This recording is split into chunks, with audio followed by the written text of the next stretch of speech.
어린이날 되면은 이제 무엇을 해야 되나 고민들이 생기기 시작합니다. 아이들은 늘 좋은 장난감, 남들보다 더 이쁘고 자기들 마음 가운데 소망했던 그 장난감들을 사달라고 야단입니다. 저희 어렸을 때는 로봇이나 기차, 자동차 같은 장난감이 남자아이들에겐 유행이었고요. 여자아이들은 조금 더 다릅니다. 뭔가 이렇게 화려한 집들이 있고 그 안에 인형이 이렇게 놀 수 있도록, 아니면 가구들이 이렇게 배치되어 있는 그런 것들을 그렇게 선호하는 때가 있었습니다. 요즘 아이들은 좀 다르더라고요. 인터넷에서 확인해 보니까 가장 원하는 게 스마트폰이나 태블릿 PC. 이미 그 안에 게임이나 이런 게 잔뜩 들어 있으니까 공부를 핑계 대어서 그걸 사달라고 이렇게 요청한다라고 합니다. 가면 갈수록 선물값은 비싸지는 것 같습니다. 그러나 부모님들의 마음은 한 가지 아니겠습니까? 무엇이라도 건강하게만 자라다오. 하지만 아이들이 무조건 건강하게만 자란 것은 또 부모님들의 소망은 아닙니다. 그 아이들이 건강하게 자라되 또 잘 살 수 있도록 준비가 되어야 합니다. 그래서 좋은 대학도 보내야 되고 유학도 보내야 하고 기술도 가르치고, 또 가능하다면은 또 재산을 남겨서 아이들이 고생하지 않고 그걸로 인하여 원하는 것들을 마음껏 살아갈 수 있게 해주는 것, 그것이 부모들의 마음일 것입니다. 근데 이 모든 것들을 보면은 결과적으로는 이 땅 안에서만 사용되는 것들입니다. 아무리 귀하다고 한들 죽은 후에는 사용할 수 없는 것들을 우리가 유산으로 생각하고 물려줍니다. 그런데 이 아이들에게 영원한 미래가 있다라고 생각한다면은 우리가 그 무엇보다도 신앙의 유산을 남기는 것, 그것만큼 중요한 것이 없을 것입니다. 오늘 말씀을 보니까 부모님으로부터 귀한 유산을 물려받은 한 사람을 우리에게 소개해주고 있습니다. 그 사람은 바울과 함께 동역하였던 디모데였습니다. 오늘 그가 받은 이 귀한 유산들을 살펴보면서 우리도 이러한 유산들을 우리 자녀들에게 남겨야겠다라고 생각하는 시간이 되었으면 좋겠습니다. 먼저 첫 번째로 보니까 이 디모데에게는 육신의 부모로부터 받은 귀한 영적인 유산들이 있었습니다. 바울이 얘기하기를 디모데에게 내 속에 거짓이 없는 믿음이 있다라고 이야기합니다. 여기서 거짓이 없다라는 뜻은 가면을 쓰지 않은 믿음이라는 뜻입니다. 어떤 사람들은 겉으로 볼 땐 굉장히 경건해 보이는 사람이 있습니다. 그런데 가까이 지내다 보면은 그 모든 것들이 연기고 그 속은 그렇지 않다라는 것을 느끼게 될 때가 있습니다. 어, 장경도 목사님이 가끔씩 자신에 대해서 간증을 하실 때 이런 얘기를 하십니다. 예전 얘기입니다. 지금은 아니라 아주 예전에 본인이 목회할 때에 이렇게 기도하다 보면은 이제 1시간쯤 기도하면은 성도님들 다 가셨겠지 하고 눈을 이렇게 떠보면은 아직도 안 가시는 분들이 계시대요. 그럼 다시 눈을 감고, 그리고 또 좀 시간이 지난 다음에 또 다 가셨겠지 떠보면은 또 있대요. 그러면 아유 언제 가나 하며 눈을 감습니다. 마음에는 적어도 다른 성도님들보다는 더 기도하는 목사로 소문나고 싶은 마음이 있었던 겁니다. 그러한 가식이 자신에게 과거에 있었다라고 이렇게 간증하셨던 그 이야기를 기억이 납니다. 디모데에게는 이러한 가면을 쓴 신앙의 모습이 없었다는 겁니다. 그는 언제나 그 마음과 행동, 말과 행동이 동일했다라는 것을 알 수가 있습니다. 그 진실한 신앙의 모습은 디모데 때부터 시작된 것이 아니라 그 조상 때부터 있었다라고 바울은 이야기합니다. 그 조상 때부터 청결한 양심으로 하나님을 섬겼다라고 성경은 이야기하고 있습니다. 디모데에게는 외조모 로이스, 또 어머니 유니게가 신앙의 그 유산을 물려주었습니다. 그의 아버지는 헬라인으로 성경에 보면은 그 아버지의 신앙에 대해서 나와 있지 않으니까 아마도 불신자였을 것 같습니다. 그러나 외가로 흐르는 그 믿음의 그 유산이 이 디모데를 순전한 믿음으로 이끌었던 것입니다. 자녀들은 그 부모로부터 신앙을 배웁니다. 그래서 부모님이 교회를 갔다 오는 것을 즐거워하면은 아이들의 마음속에는 교회는 즐거운 곳이 되고요. 또 교회 갔다 와서 에휴 힘들어라고 얘기하면은요, 그 아이에게는 교회는 일이 많고 힘든 곳이구나라고 생각이 되어집니다. 또한 그 부모가 하나님을 믿는다라고 하면서도 그 말 속에 진실되지 않은 그리고 비신앙적인 말로 살아가게 된다면은 아이들은 그 영적인 좋은 유산을 물려받을 수가 없는 것입니다. 그래서 우리도 말과 행동으로 거짓이 없는 믿음, 청결한 양심을 자녀들에게 물려줘야 한다라는 다짐을 이 시간에 하기를 바랍니다. 또 디모데는 어려서부터 말씀을 배웠고 그 말씀의 기초 위에 신앙을 쌓았다라고 성경은 이야기해주고 있습니다. 바울이 얘기하기를 또 어려서부터 성경을 알았나니 성경은 능히 너로 하여금 그리스도 예수 안에 있는 믿음으로 말미암아 구원에 이르는 지혜가 있게 하느니라 라고 얘기합니다. 여기서 바울이 내가 너를 만날 때부터 너는 말씀을 배웠다라고 얘기하지 않고 그 이전에 어려서부터 너는 이미 나도 하나님의 말씀을 배웠다. 그리고 그 말씀 위에 너가 예수 그리스도를 믿는 믿음이 자랐다라고 얘기하고 있는 것입니다. 그러니까 디모데 인생에 보면은 바울은 가장 큰 선생님이었을 것입니다. 그러나 그의 일생의 처음이자 그리고 가장 큰 영향을 미쳤던 그 신앙의 전수자는 바로 가정이었던 것이죠. 이 가정이 그에게는 첫 번째 신학교이자 교회였던 것입니다. 우리는 자녀들이 교회에서 성경을 배우고 오면은 그것으로 됐다라고 생각하기가 쉽습니다. 그러나 아이들은 부모로부터 배운 성경은 잘 잊혀지지 않습니다. 그래서 부모는 자녀들에게 오늘 교회에서 뭘 배웠니? 라고 물어봐야 합니다. 또 그 뜻을 이해하니? 라고 또 물어봐 줘야 합니다. 그리고 잘 이해하지 못할 때에는 그것을 다시금 설명해 주는 과정까지 우리 부모님들이 해주셔야 합니다. 여기까지 이제 가르치고 다 가르쳤다라고 생각하시면 안 됩니다. 아이들에게 그 말씀대로 살아가는 모습을 보여줌으로써 삶으로 가르쳐야 합니다. 그럴 때 아이들은 이 말씀은 저렇게 살아나가야 되는구나라고 깨닫게 되는 것입니다. 이런 아이가 성장되면 어떤 아이가 되느냐? 사도행전 16장 2절에서 이렇게 가르쳐주고 있습니다.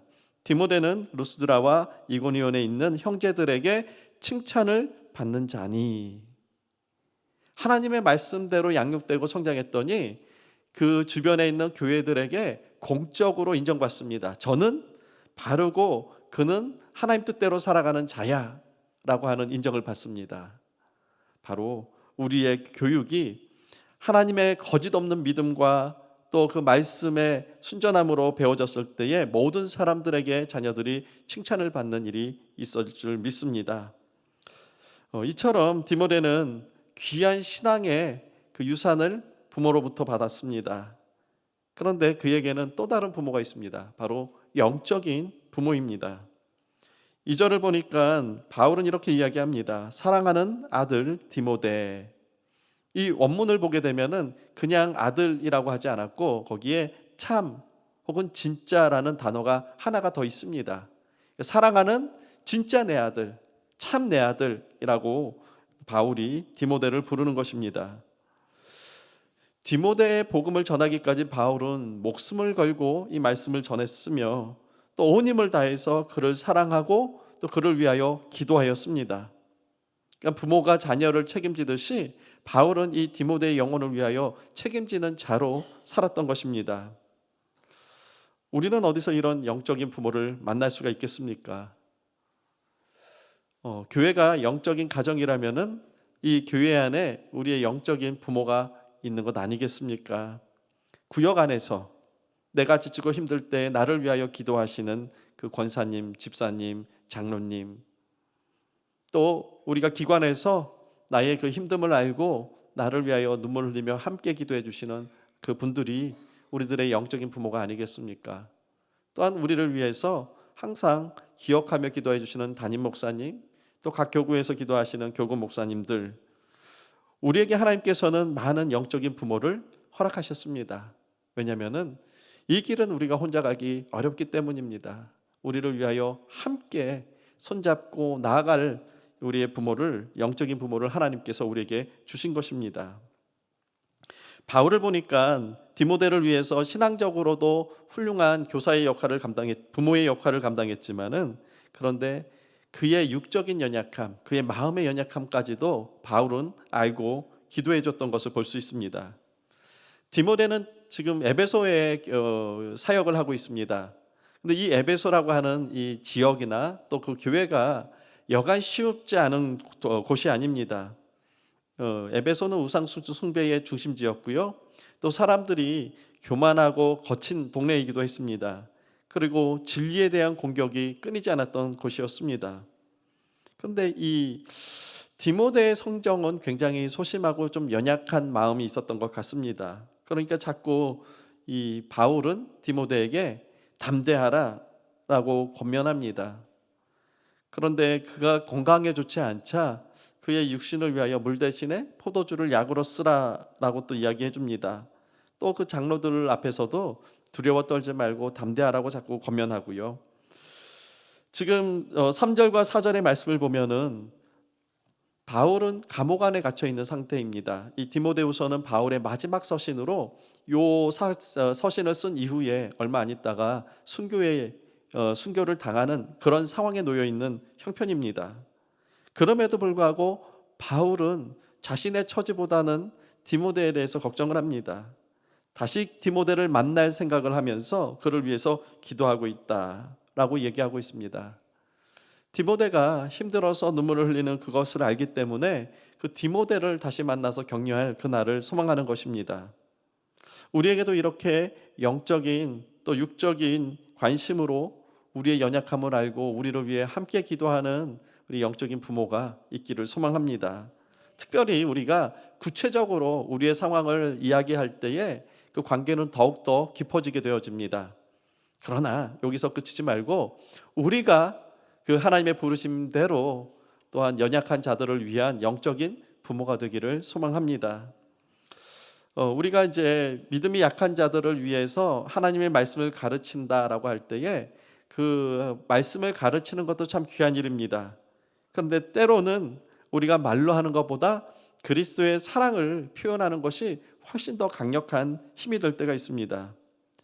세상에 가르치는 선생은 참 많습니다. 그런데 함께 울어줄 부모가 없습니다. 우리 교회 안에서 서로의 약한 부분들을 바라볼 때에 그 사람에게 조용히 다가가서 손 붙잡아주고 함께 기도해주고 위로해주고 그리고 그를 일으켜 세워줄 때에 연약한 자들이 힘을 얻어 다시금 걸어가게 될 것입니다. 또 그 사람들은 믿음으로 성장하여 뛰는 자가 될 것입니다. 그래서 지금은 연약해 보일지라도 영적 부모된 우리가 기도와 권면과 사랑을 나눠준다면 그 한 영혼이 하나님 앞에 든든히 성장하는 성인으로 자라게 될 것입니다. 이처럼 디모데는 복음 안에서 자기의 육적인 부모 그리고 영적인 부모를 다 하나님께서 허락해 주셨습니다. 그런데 이 땅의 부모는 영원할 수 없습니다. 또한 이 땅의 부모는 온전할 수도 없습니다. 그래서 하나님은 자신이 우리의 아버지 되셔서 우리를 자녀로 품어주고 계십니다. 그래서 우리에게 가장 귀하고 가장 온전하신 부모 되시는 하나님을 우리는 바라보며 살아가야 합니다. 그 하나님께서는 우리에게 영원한 생명을 주신 분입니다. 1절을 보니까 그리스도 예수 안에 생명이 있다라고 이야기합니다. 하나님께서는 바울을 통하여 디모데에게 그 생명 되신 예수 그리스도를 증거하였지요. 그래서 예수 그리스도를 통하여 아버지 하나님이 주신 그 생명을 디모데가 받았습니다.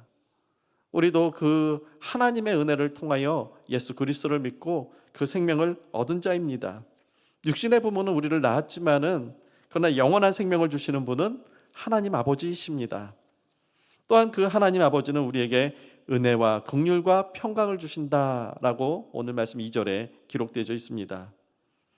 우리는 참 그 아버지의 사랑을 알면서도 내가 원하는 것은 그 아버지 안에 있는 것보다는 세상 속에 있다라고 생각하고 그 아버지를 떠나 있을 때가 참 많이 있습니다.